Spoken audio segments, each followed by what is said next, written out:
Hello friends, Radhe Radhe. एक छोटी सी सीख भरी कहानी सुनिए और आप लोग भी ग्रहण करिए। इन बातों को सुन के सीख लीजिए कि एक राजा थे। वह अपने सलाहकारों मंत्रियों के साथ बैठ विचार विमर्श कर रहे थे। तो राजा लोग ऐसे होते थे, जो उनके मन में बात आई वो सलाहकारों के बीच रख देते थे कि उसका कुछ प्रत्युत्तर मिल जाए।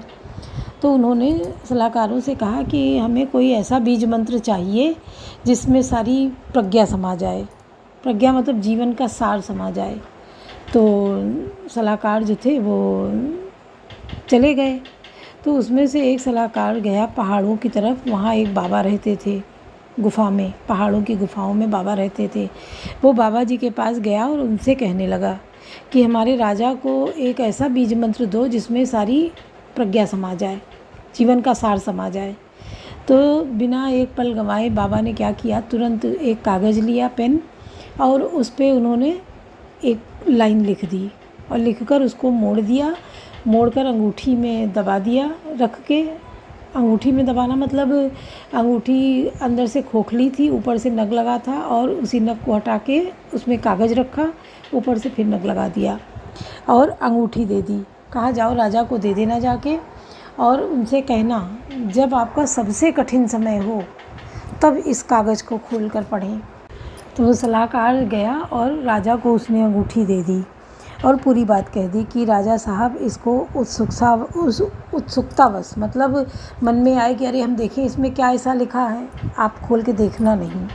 जब आपके सामने कभी ऐसा कठिन समय आए तभी इसको खोलना और देखना, क्योंकि बाबा जी ने, जो गुरु जी हैं, उन्होंने मना किया है। तो राजा भी उनकी बात मान गए और उस अंगूठी को अपने पहन लिया और बीज मंत्र जो था उसको देखने की कोशिश नहीं की कि जब समय आएगा तभी देखेंगे। इत्तेफाक क्या था कि 15 दिन बाद राजा के राज्य पर आक्रमण हो गया और युद्ध हुआ। युद्ध ऐसा हुआ कि वो उनकी सेना बलशाली थी और ये राजा हार गए युद्ध में। जब हार गए तो होता क्या था कि सब कुछ छोड़ के अपनी जान बचा के निकलते थे राजा लोग। तो ये घोड़े पर सवार हुए और भागे जंगल की तरफ। तो पीछे से उनकी जो राजा जीते थे उन्होंने पीछा किया इन राजा का। ये भागते गए भागते गए भागते गए। तो जब भाग के बिल्कुल पहुँचे जाके तो वहाँ पहाड़ियों के किनारे पहुँचे। अंदर आगे जाके बहुत गहरी खाई थी और पीछे शत्रु था, दुश्मन था। अब उनको आवाज़ें आ रही थी कि अब करें क्या। बिल्कुल शांत खड़े हो गए कि हम पीछे लौटेंगे तो दुश्मन हमें मार देंगे, आगे जाएंगे तो इतनी गहरी खाई है कि हम उसमें मर जाएंगे। तो उनको तुरंत अपनी अंगूठी की याद आई और तुरंत अंगूठी खोली, उसमें से कागज़ निकाला और पढ़ा। तो उसमें बस केवल इतना शब्द लिखा था कि ये भी समय बीत जाएगा।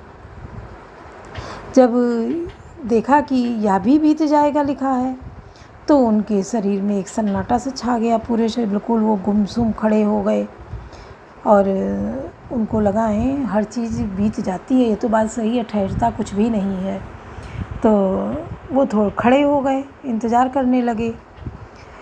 बात अजीब हुई कि जो शत्रु आवाज़ें आ रही थी उन लोगों का क्या हुआ, बिल्कुल सन्नाटा इधर हो गया। राजा एकदम शांत खड़े हो गए। न घोड़े की आवाज़, न टापू की आवाज़, टप टप टप भागने की कोई भी आवाज़ें नहीं थी और शांत सब बिल्कुल वो लाइन पढ़ने के बाद।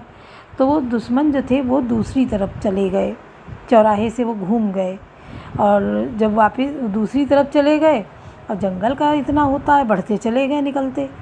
तब राजा जो थे वो वापस आ गए, अपने रास्ते से वापस आए अपने राज्य में और अपने जो सैनिक थे उन सबको इकट्ठा किया और फिर से हमला इन्होंने बोल दिया अपने दुश्मनों पे। जब हमला बोला तो ये राज्य जीत गए अपना, इनका साम्राज्य वापस आ गया। जब इनका साम्राज्य वापस आया तो बहुत बड़ा उत्सव किया इन्होंने अपने राज्य में। उत्सव किया, उसकी खुशियाँ मनाई, लेकिन अचानक उन्हें घमंड भी आ गया कि अरे देखो मैं फिर से राजा बन गया। तो जब ये उनको अहंकार हुआ तो उनको तुरंत उस लाइन आ गई याद, कागज़ पे जो लिखी थी कि ये भी बीत जाएगा। जब ये देखा कि ये भी बीत जाएगा दिमाग में आया तो उनका अहंकार एकदम से हट गया। अरे ये क्या हमने सोच लिया था, हमारे अंदर अहंकार कैसा आ गया, वो तुरंत विनम्र हो गए वो लाइनें याद आते ही। तो इसका मतलब ये है कि हर चीज़ गुजर जाती है पर हम आप बने रहते हैं, हम ही आप सत्य हैं, बाकी सब स्वप्न है। तो हम हैं, आप लोग हैं, ये सत्य जीवन का सत्य है। और एक दिन सब कुछ चला जाएगा, ये दुनिया ये समाज ऐसे ही बना रहेगा और लोग आते जाते रहेंगे, कोई चीज़ रुकेगी नहीं, न ठहरेगी न रुकेगी, ये भी बीत जाएगा। मतलब इसका समझ गए ना, तो ये भी बीत जाएगा। सुनिए।